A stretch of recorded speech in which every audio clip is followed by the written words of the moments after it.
And we continue to build monoliths into the modern era of technology, as is proven by this monstrous case. Well, it's not that big, but it's a big case. It's a IBM X Series 206 server case, which I got for cheap recently. And I wasn't really sure what to do with this, but I think I've got a plan now, and that's what we're going to take a look at today. So I wasn't really sure what to do with this, but as I've been working through this build, I've kind of decided what my ultimate plan for this case is. But we'll get into what goes inside in a moment. But to begin with, we'll take a quick look around the case itself.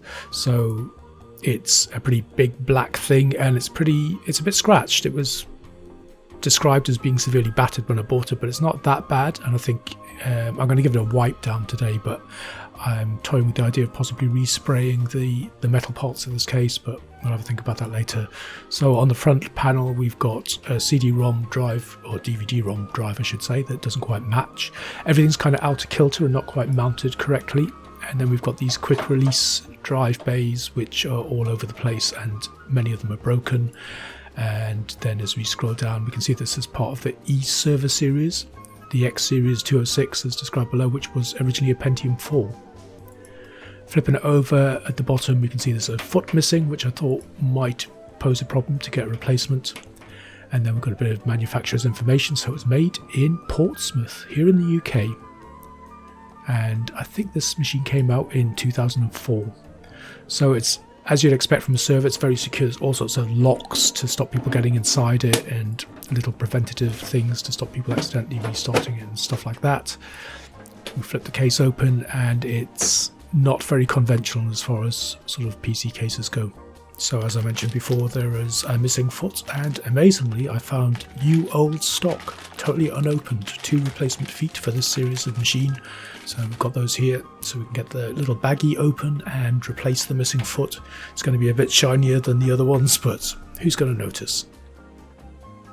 Now for the case. So this thing, all we can really do is wipe it down. It's got some dust on it, but there's lots of scratches and there's splots of what look like paint and God knows what else.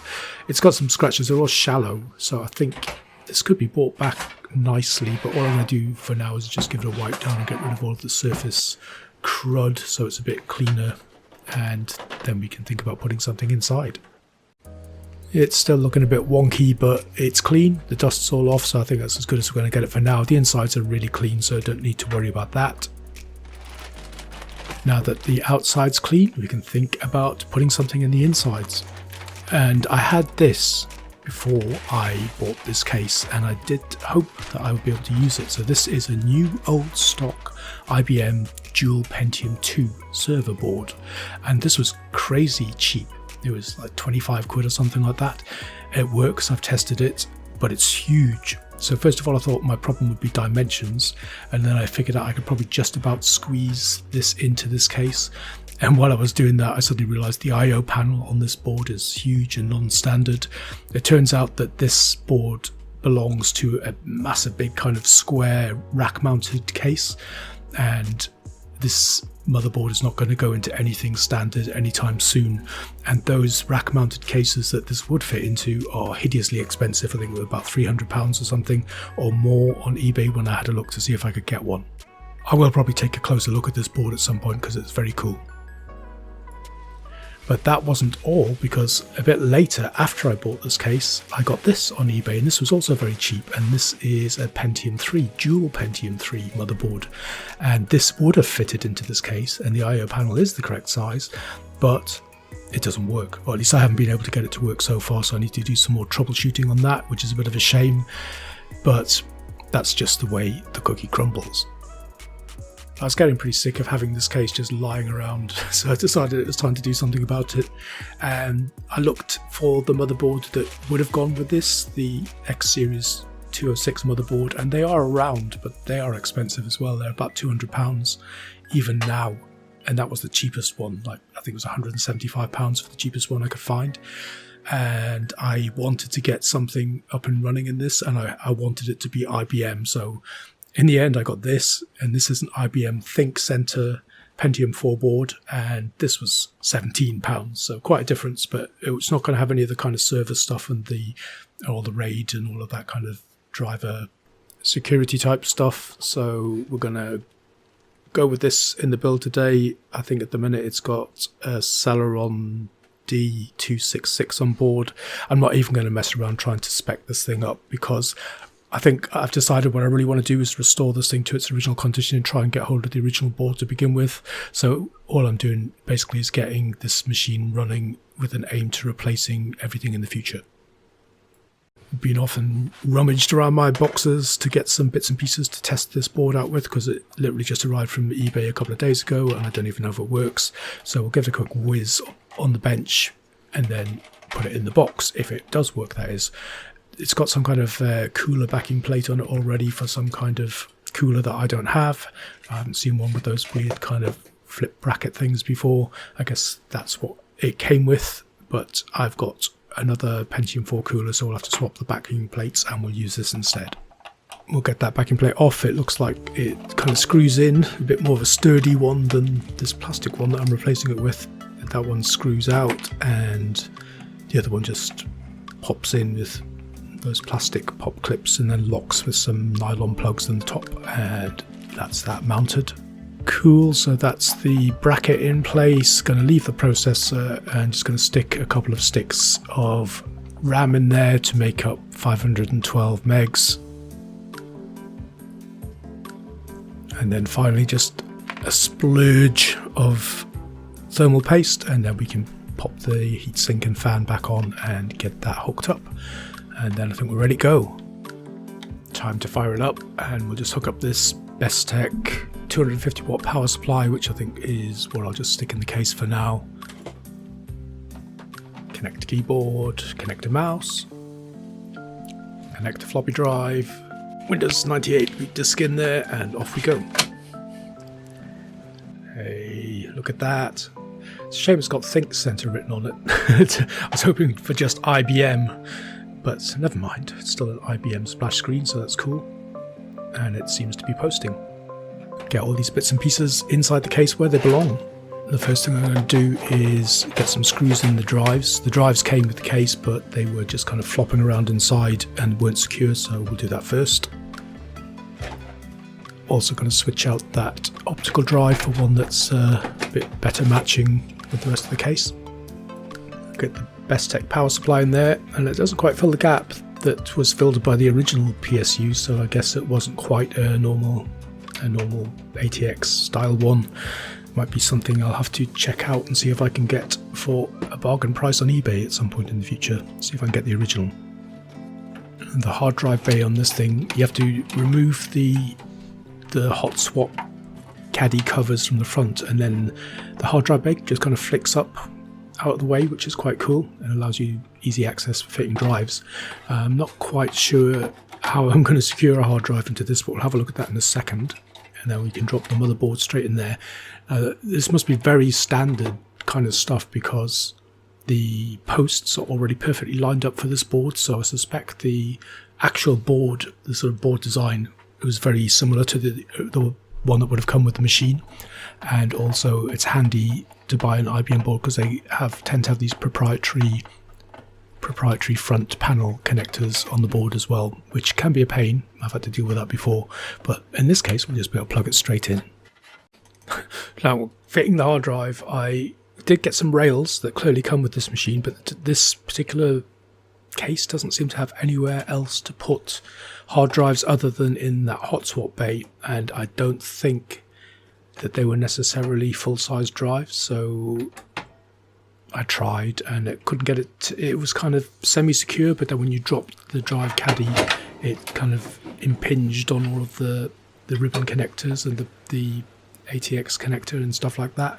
So in the end, I did just decide to try and squeeze it into the normal place that you'd have a hard drive below the floppy drive. So that's where it's going to go and just be held in with a few screws. No fancy hot swap shenanigans in this particular build, but that is something that I would also like to, in the future, find out how that all worked and see if I can get hold of some of the original drives, the proper sort of hot swap caddies, and try and figure out if I can do some of that stuff. And this board is an early SATA board as well, so I'm going to use SATA for both the hard drive and the CD-ROM drive. The hard drive has a normal Molex for power, but I got an adapter. I need an adapter because I need SATA power for the optical drive, so I'm just going to use a two-way adapter and just run both of them through a SATA adapter. So all hooked up SATA is the way of the future. And there we have it, all hooked up and ready to rock and roll. Almost forgot, needs a new battery. I was complaining about BIOS settings when I booted it up the first time to test the board, so pop a new coin cell in there. Okay, so many times have I built machines that worked outside the box and don't work inside the box, so time to check if it still posts. Hold our breaths. And cool, it's posting again, so we'll pop into the BIOS and set the date and time so we don't get bothered again. And then we'll continue into DOS. Weapon of choice for today is Windows XP Media Center Edition. Really just installing that because it's the first roughly period correct operating system that came to hand just for this build. Windows XP rise again, but this is a server and it isn't really appropriate to have that on there. So this is what I have on my shelf that I've been looking for an excuse to use for quite a while. So this is SUSE Linux 7.0 Professional, and this would be a great thing to have on this machine, but I don't think quite yet until I try and get at least see if I can get some of the original parts. I'd love to get the original motherboard and turn this into a proper server, and then we'll install this on there, but I'll give it a few months and shop around and see if I can get hold of something, and if I can't, then I might well just have to live with this board and install it anyway with an upgraded processor and a bit more memory. But that's the long-term plan. In the meantime, we'll just continue with this exciting Windows XP build. Time for drivers. Load up the Intel graphics chipset drivers. Yes, those of you with eagle eyes may have noticed that this board only has PCI slots, and in fact if I get the correct board for this particular case, that only has PCI slots as well. So even server boards at this point in time weren't even bothering to put a graphics slot on the board, so it would have been at this time PCI Express 16 probably, but this thing doesn't have anything like that. So gaming is going to be a challenge, but we're going to give it a go anyway shortly with this chipset. The other thing this board supposedly has on board is a C Media chipset and for the sound, and I downloaded the drivers for that, but it didn't detect, and I couldn't be asked to go and look for new drivers. I do know I had a C Media sound card sitting in my cupboard, so I just went and grabbed that instead, and that seemed to be fine with the drivers that I'd already downloaded. And that got the sound working, but in Media Center you can see how it's struggling even with the visualization graphics, this shitty Intel graphics card, so God knows what it's going to be like on games. The music sounds a bit crappy in the video, I'm sorry about that. It does sound fine in real life. Okay, let's try some games. So the way I've decided to do this was to pick kind of contemporary games from around about the time that this thing came out. So to start with, I'm going to look at something slightly, possibly ahead of this machine. So the first thing we're going to look at is Star Wars Empire at War, 2006. This is DirectX 9 game. Now, the graphics controller on this thing is the 82865G Extreme 2 graphics controller. Why do they have wording like that? I mean, why would you call it extreme? Extremely shit, maybe, but not extreme in the graphic sense. And this is a DirectX 9 game. The DirectX 9 came out a couple of years before this machine was released, so that would have been the standard at the time. So let's see what happens. And the answer to that question isn't much, because it gets to the load screen and it goes no further.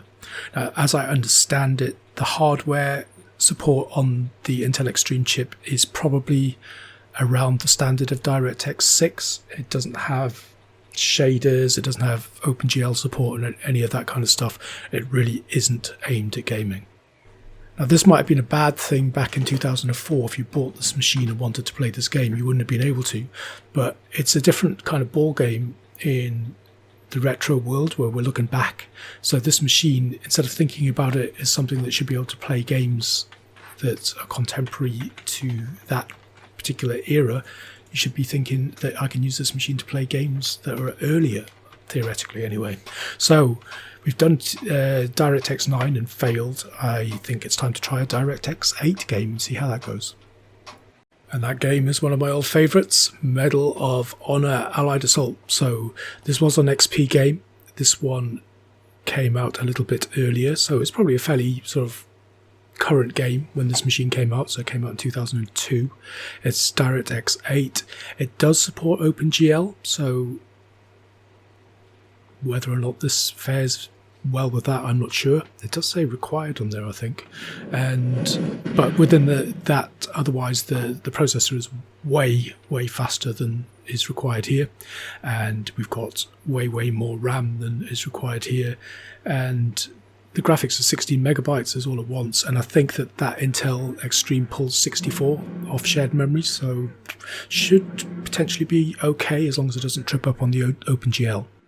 And this one went past the load screen without any problem, and we've got it set to fairly sort of average graphics settings, not anything on high, and 800 by 600, 32-bit color.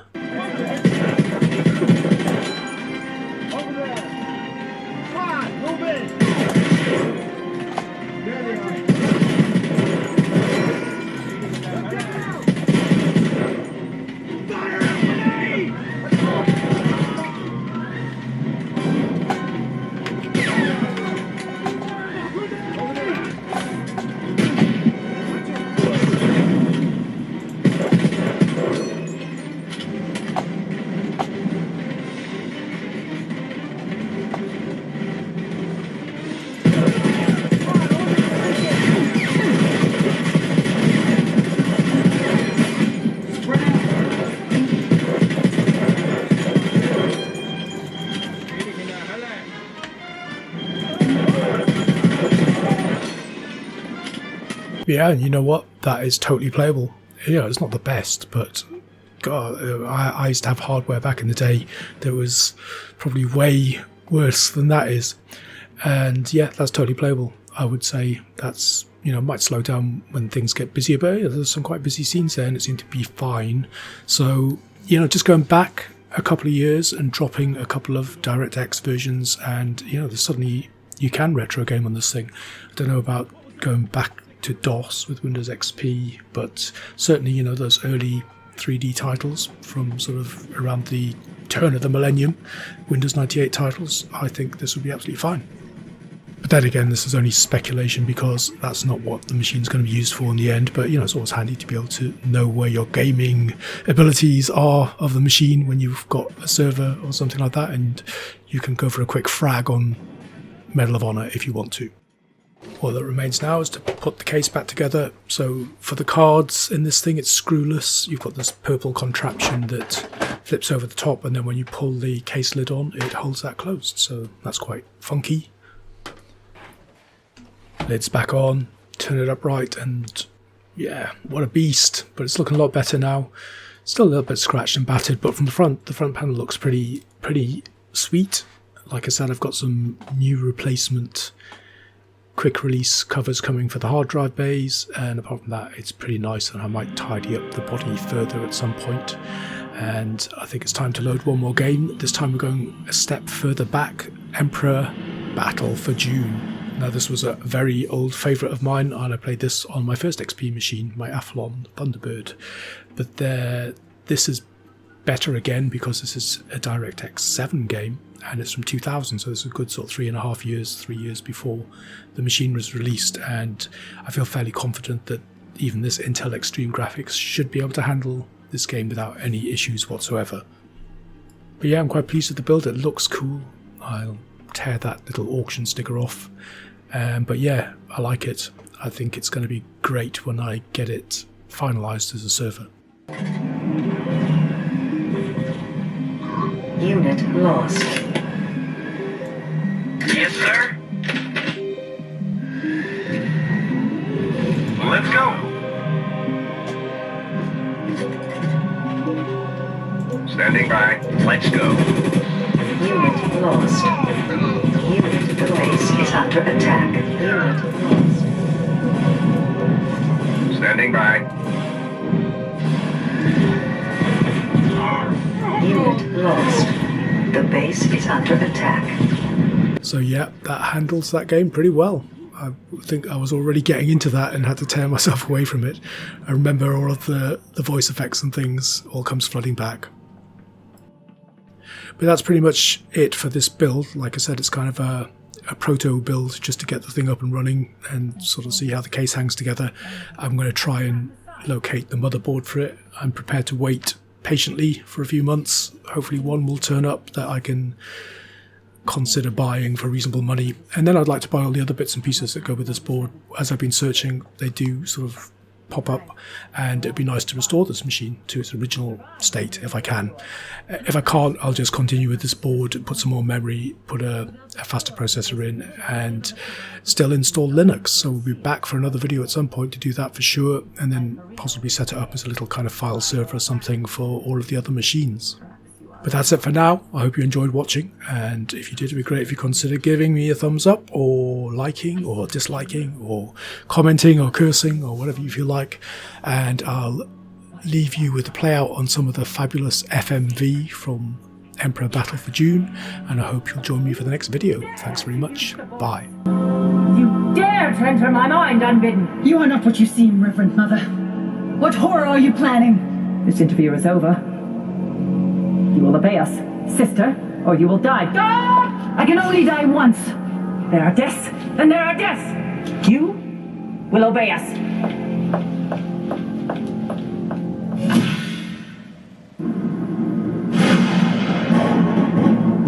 Know then that the first great spice war on the planet Arrakis has ended.